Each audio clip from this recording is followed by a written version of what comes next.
ગણગણાટથી માનનીય મોદી સાહેબનું આપણે સ્વાગત કરીએ છીએ।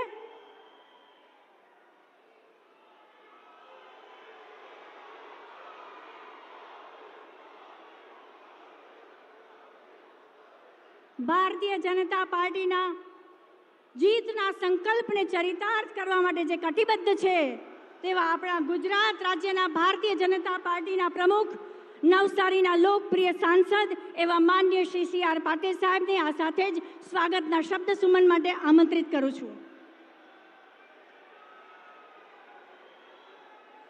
ભારત માતા કી, બંને હાથ ઊંચા કરીને વંદે, જય શ્રી રામ। આ દેશના 140 કરોડ લોકોના સપનોને સાકાર કરવા માટે સંકલ્પબદ્ધ એવા આપણા સૌના લાડીલા આદરણીય પ્રધાનમંત્રી શ્રી નરેન્દ્રભાઈ મોદી સાહેબ, આદરણીય ડાયસ અને અલગ અલગ વિસ્તારમાંથી અહીં પધારેલા સૌ આગેવાન ભાઈઓ અને બહેનો, હું આપ સૌનું આજને આ સભામાં સ્વાગત કરું છું। આદરણીય પ્રધાનમંત્રી શ્રી નરેન્દ્ર મોદી સાહેબે જે લોકોની અપેક્ષાઓ પૂર્ણ કરવા માટે જે વિશેષ રીતે કામ કર્યા, પણ એમની સાથે સાથે મોદી સાહેબે આ દેશની સુરક્ષા પણ પૂર્ણ કરવા માટે, આ દેશના તમામ લોકોને સુરક્ષિત કરવા માટે જે પગલાં લીધા છે એ કદાચ આ દિન સુધી કોઈ સરકારે લીધા નથી। આપણા દેશને સુરક્ષિત કરવા માટે જરૂરી યુદ્ધના વિમાનો હોય, હેલિકોપ્ટર હોય, ટેન્ક હોય, આ તમામ વસ્તુઓ એ આપણા દેશમાં બને એના માટે મોદી સાહેબનો આગ્રહ હતો અને એના કારણે આપણા દેશના યુવાનોને રોજગારી તો મળે જ, પણ યુદ્ધના સમયે બીજા દેશો ઉપર આપણે આધાર રાખીએ અને ત્યારે જો આપણને પૂરતા શસ્ત્રો કે દારૂગોળો ના મળે તો આપણો દેશ મુશ્કેલીમાં આવે। એના માટે મોદી સાહેબે આપણા દેશમાં આ શસ્ત્રોનું ઉત્પાદન કર્યું છે। મોદી સાહેબે દરેક ક્ષેત્રની અંદર જે રીતે કામ કર્યા છે આપ સૌને વિદિત છે, પણ ડબલ એન્જિનની સરકાર જે વારંવાર આપણે વાત કરતા હોઈએ છીએ ત્યારે આપણા વિસ્તારની અંદર 20 વર્ષથી જે સિવિલ હોસ્પિટલનો પ્રશ્ન હતો એ આપણે આદરણીય મુખ્યમંત્રી શ્રી ભૂપેન્દ્રભાઈ પટેલ એમની સરકારમાં એ પૂર્ણ થયો છે। આપ સૌને જે કોમ્પ્લેક્સની જરૂર હતી, સ્પોર્ટ્સ કોમ્પ્લેક્સની જરૂર હતી, એ સપનું પણ, એ અપેક્ષા પણ આપની પૂર્ણ થઈ છે અને આદરણીય મોદી સાહેબના જે નળ સે જલ એના માટે યોજનાનો લાભ આપ સૌને 100% મળ્યો છે। એવા આપણા આદરણીય પ્રધાનમંત્રી શ્રી મોદી સાહેબને આપણે આજે સાંભળીએ। એ જ વાત સાથે આપ સૌને ફરીથી આપના સ્વાગત સાથે મારી વાતને વિરામ આપું છું। જય જય ગરી ગુજરાત, ભારત માતા કી જય।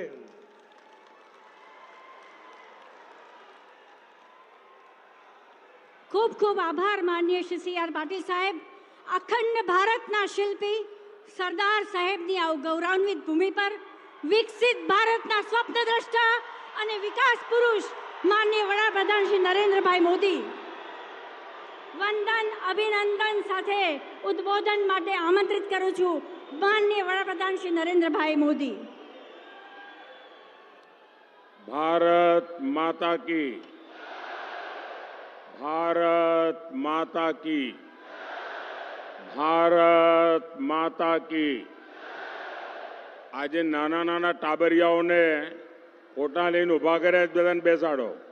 છોકરાઓને હેરાન ના કરો ભાઈ, બાળકોને હેરાન ના કરો, એમને શાંતિથી બધું સાંભળવા દો, જોવા દો।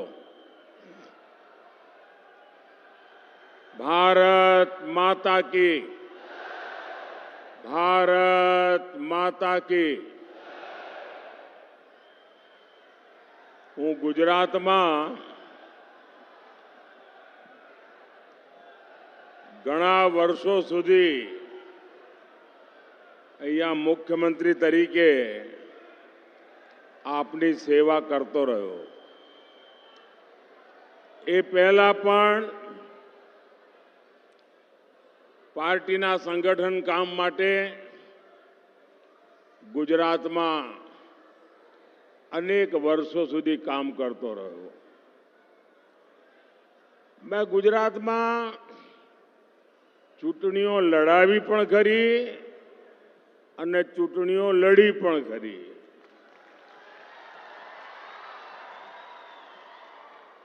સભાઓ પણ કરી ને રેલીઓ પણ કરી. પરંતુ આજે મારે કહેવું પડશે કે આપણે ત્યાં ગુજરાતમાં બપોરે 11-12 વાગ્યા પહેલા જો કોઈ સભા કરવી હોય ને તો લોઢાના ચણા ચાવવા પડે.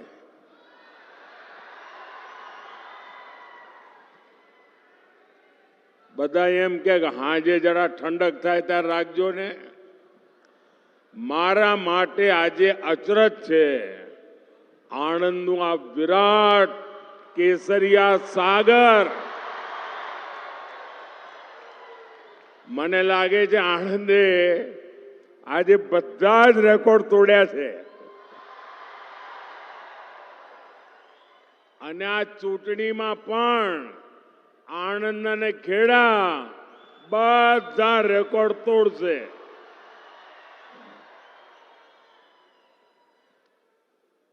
2014માં આપે સૌએ મને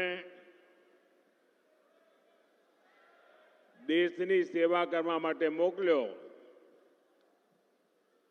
અને તમે જે મને શિક્ષણ આપ્યું, તમે મને જે ઘડતર કર્યું,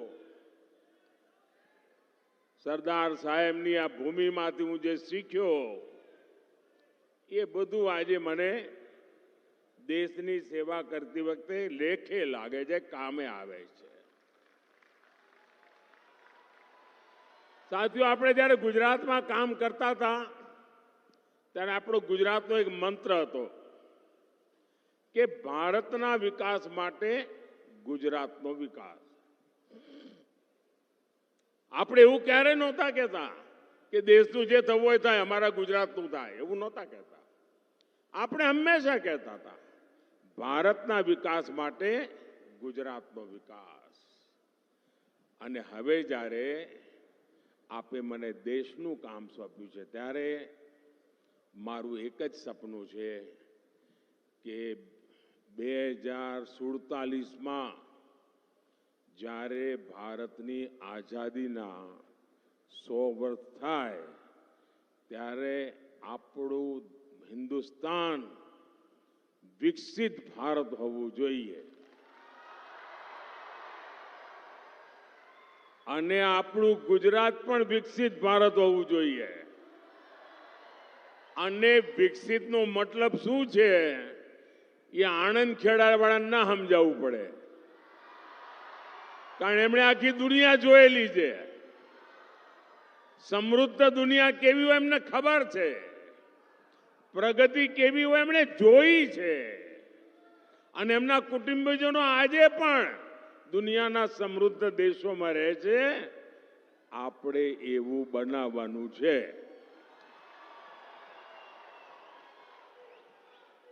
અને એના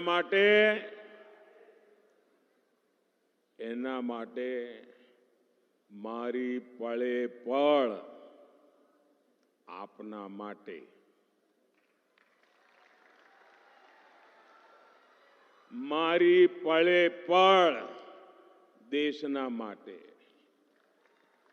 એટલે મેં દેશને ગેરંટી આપી છે 24/7 ફોર 2047.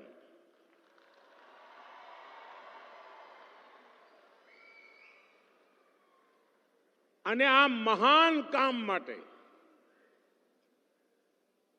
140 કરોડ દેશવાસીઓના સપના પૂરા કરવા માટે મને આપના આશીર્વાદ જોઈએ. મને સરદાર સાહેબની ભૂમિના આશીર્વાદ જોઈએ.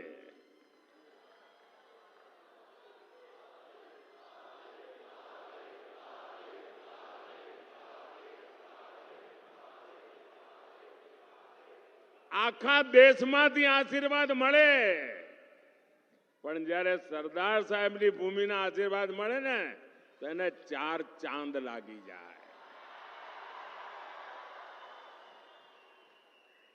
અને એટલા માટે હું આજે ગુજરાતની ધરતી પાસે આશીર્વાદ માંગવા માટે આવ્યો છું. અહીંયા મારી ઓળખાણમાં કહેવામાં આવ્યું કે હવે પીએમ સાહેબ બોલશે. કેવું આમ અતડું લાગે. આમ આપણા કાનમાં શબ્દો જ ના ઘૂસે. આમ આપણે કહીએ પીએમ સાહેબ એટલે આમ જોવું પડે કોણ, અને એમ કહે નરેન્દ્રભાઈ.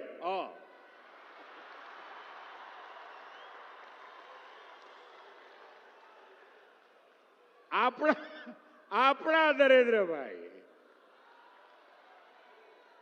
એની જે મજા છે ને ભાઈ, એ પીએમ સાહેબ માં ન હોય. અને જ્યારે ઘેર આવીએ અને ઘરના સ્વજનો, નરેન્દ્રભાઈ કેમ છો, એટલે મને તો કોઈ પણ ગુજરાતનો ભાઈ મળે એટલે સીધું નરેન્દ્રભાઈ હેલો સમજી જાઉં. દુનિયાના કોઈ પણ દેશમાં જાઓ એટલે એકાદ તો પડે જ. પણ ભાઈઓ બહેનો, તમારો આ પ્રેમ, તમારા આશીર્વાદ એ ખરેખર મારા જીવનની મોટી મૂડી છે. भाइयों और बहनों, देश ने 60 साल तक कांग्रेस का राज देखा है और देश ने 10 साल भाजपा का सेवा काल भी देखा है. वो शासन काल था, ये सेवा काल है. कांग्रेस के 60 साल के शासन में करीब 60% ग्रामीण आबादी के पास टॉयलेट नहीं था, शौचालय नहीं था. ये 60 साल के बाद 10 साल में भाजपा सरकार ने इस देश में 100% टॉयलेट बना दिए.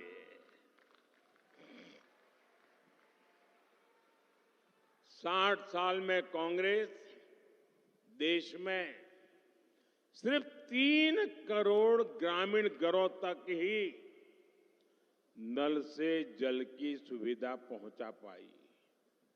यानी कि 20% भी नहीं, 20% से भी कम घरों में वो नल से जल पहुंचा पाई.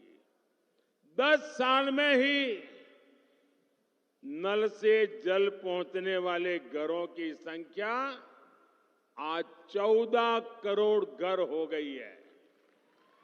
यानी 75% घरों में नल से जल पहुंचा है. 60 साल, मेरे 10 साल. अब देखिए कितना बड़ा फर्क है.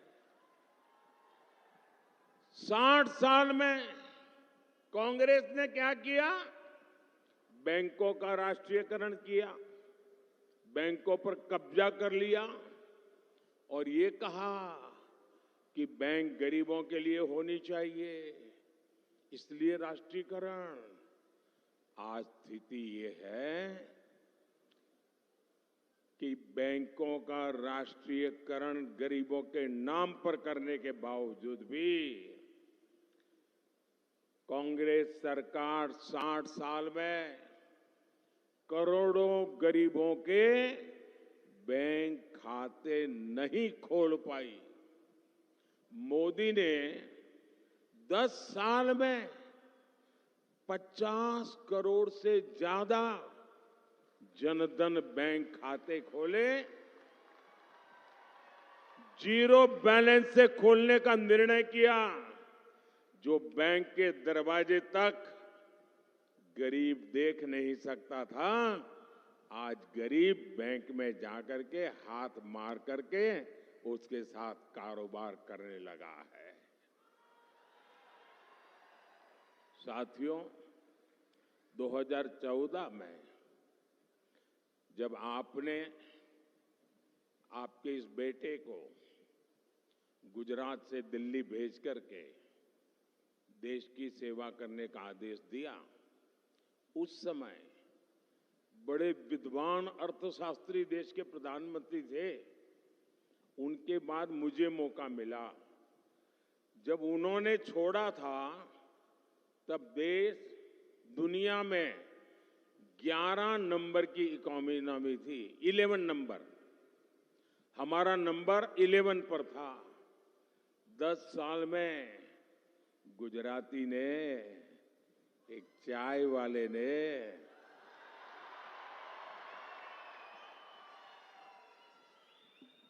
देश की इकोनॉमी को 11 नंबर से 5 नंबर पर पहुंचा दिया।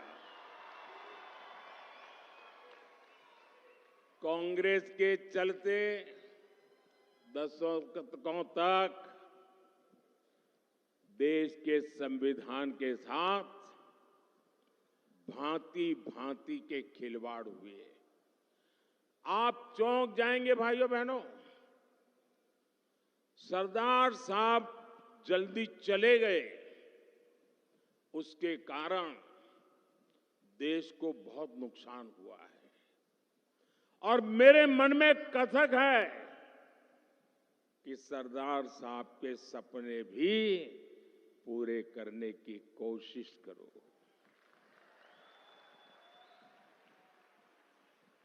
आपको पता है भाई, ये कांग्रेस के शाहजादे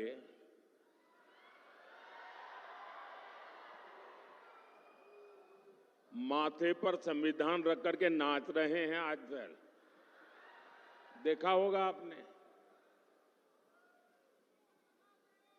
लेकिन जरा कांग्रेस मुझे जवाब दे, जिस संविधान को आज माथे पर रख करके नाच रहे हो, क्या इस देश में 75 साल तक हिंदुस्तान के सभी हिस्सों पर ये संविधान लागू नहीं होता था? मोदी के आने के पहले इस देश में 2 संविधान चलते थे, 2 झंडे चलते थे, 2 प्रधानमंत्री थे।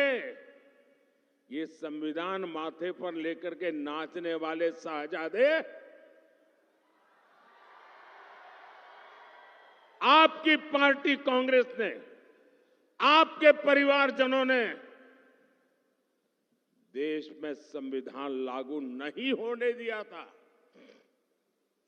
कश्मीर में हिंदुस्तान का संविधान लागू नहीं होता था। धारा 370 दीवार बन के बैठी थी। ये सरदार पटेल की भूमि से आए हुए बेटे ने उस 370 को भी जमींदोज कर दिया। और सरदार साहब को सबसे बड़ी श्रद्धांजलि मैंने दी है।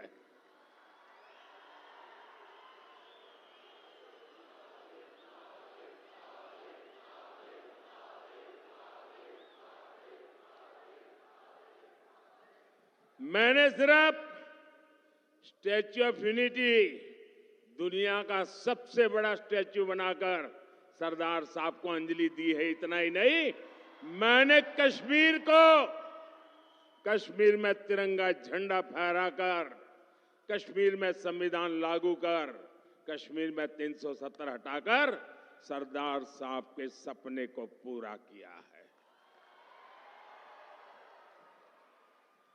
साथियों, जितने साल हमारे देश में कांग्रेस सरकार रही, एक बड़ा हौवा था आए दिन, जब भी हो पाकिस्तान, जब भी हो पाकिस्तान, जब भी हो पाकिस्तान। आज देखिए, ये पाकिस्तान के आतंक का टायर पंक्चर हो गया है।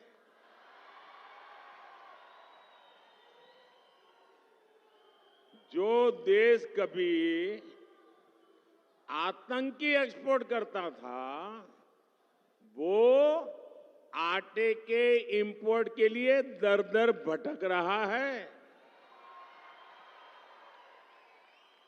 जिसके हाथ में कभी बम गोला था, उसके हाथ में आज भीख का कटोरा है।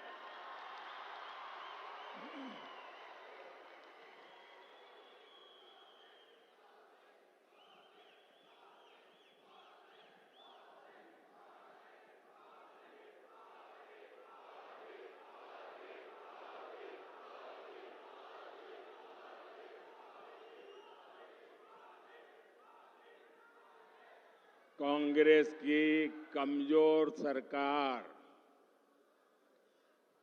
आतंक के आकाओं को डोजियर देती थी। डोजियर का मतलब है फाइल पे सारी जानकारियां इकट्ठी कर करके वो देते थे कि तुम्हारे लोग आए थे, ये उनकी फोटो है, यहां बम फोड़ के चले गए। तुम्हारे लोग आए थे, इतने लोगों को मार करके चले गए। तुम्हारे वो लोग आए थे, डोजियर देते थे, डोजियर। और फिर देश को बताते थे, हमने पाकिस्तान को डोजियर दे दिया है। डोजियर।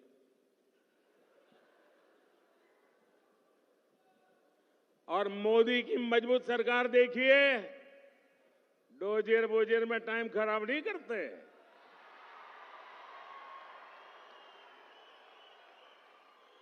आतंकियों को घर में घुसकर मारते हैं।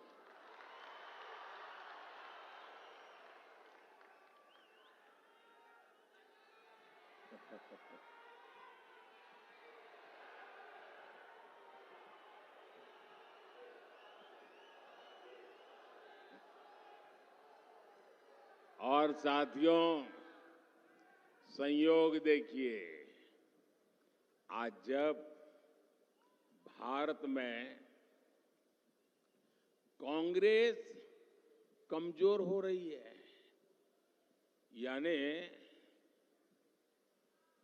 सूक्ष्मदर्शक यंत्र लेकर के भी कांग्रेस को ढूंढना मुश्किल हो रहा है।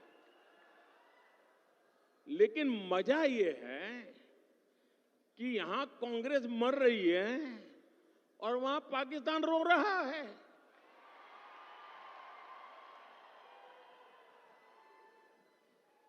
आपको पता चला होगा, कांग्रेस के लिए अब पाकिस्तानी नेता दुआ कर रहे हैं। शहजादे को प्रधानमंत्री बनाने के लिए पाकिस्तान उतावला है। आपने कल देखा होगा। और हम तो जानते ही है, कांग्रेस तो पाकिस्तान की मुरीदी है। पाकिस्तान और कांग्रेस की ये पार्टनरशिप अब पूरी तरह एक्सपोज हो गई है। भाइयों और बहनों, देश के दुश्मनों को आज भारत में मजबूत सरकार नहीं चाहिए, उनको कमजोर सरकार चाहिए। और ऐसी कमजोर सरकार जो मुंबई में 26/11 को आतंकी के हमले के समय थी ना, वैसी कमजोर डोजियर भेजने वाली, देश के दुश्मनों को वैसी ही करप्ट सरकार चाहिए जो 2014 से पहले थी। देश के दुश्मनों को वैसी ही अस्थिर सरकार चाहिए जो 2014 से पहले देश में थी। मोदी की मजबूत सरकार न झुकती है और न ही रुकती है, और तभी आज दुनिया कह रही है दुनिया के विकास को भारत ही गति दे सकता है। भारत पूरी दुनिया के लिए ब्राइट स्पॉट है। दुनिया में झगड़े होते हैं तो भारत को विश्व बंधु के तौर पर झगड़ा सुलझाने वाले देश के तौर पर देखा जाता है। कहीं युद्ध होता है, अभी आपने देखा होगा रशिया और यूक्रेन के बीच लड़ाई चल रही थी। दुनिया के अनेक देशों के लोग वहां फंसे हुए थे, वो वहां से बाहर निकलना चाहते थे और वहां एक ही पासपोर्ट चलता था। दुनिया के किसी भी देश के नागरिक को वो बम गोले के बीच से निकलना हो यूक्रेन में से तो एक ही पासपोर्ट चलता था, और वो पासपोर्ट था मेरे देश का तिरंगा झंडा।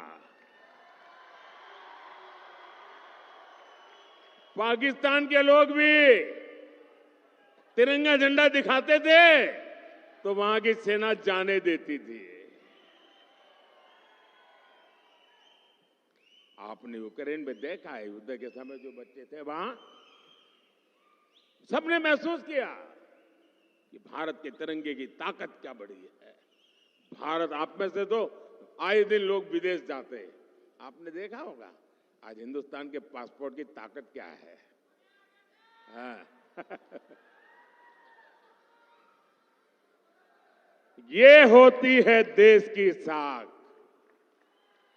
मुझे बताइए मेरे आनंद खेड़ा के भाई बहन, क्या आपको देश की ये मजबूती खबर मिलती है, गर्व होता है कि नहीं होता है? दुनिया गर्व करती है तो आपको गर्व होता है कि नहीं है? आपका माथा ऊंचा होता है कि नहीं होता है? लेकिन ये कांग्रेस वो क्या कर रही है? कांग्रेस सिर्फ रोती बैठती है और मोदी को गाली दो। डिक्शनरी खोज करके रोज नई गाली निकालते हैं, रोज नई गाली निकालते हैं। और कांग्रेस आज मोदी देश को एक करने के सरदार के सपने को पक्का कर रहा है। कांग्रेस देश को बांटने में जुटी है। कांग्रेस समाज में लड़ाई झगड़ा कराना चाहती है। भाइयों और बहनों, आजकल पूरे देश में एक बहुत बड़ी चर्चा चल रही है। लोग पूछ रहे हैं कि आखिर कांग्रेस इतनी बौखला क्यों गई है? कांग्रेस इतनी संतुलन क्यों खो बैठी है? भाइयों बहनों, कांग्रेस आज फेक फैक्ट्री यानी फर्जी माल की फैक्ट्री बन गई है।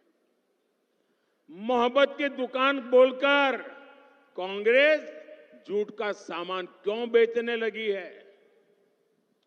आपने देखा होगा जब कांग्रेस का मैनिफेस्टो आया तो मैंने पहले ही बयान दिया था। उसी दिन मैंने कहा था कि कांग्रेस के मैनिफेस्टो पर मुस्लिम लीग की छाप है।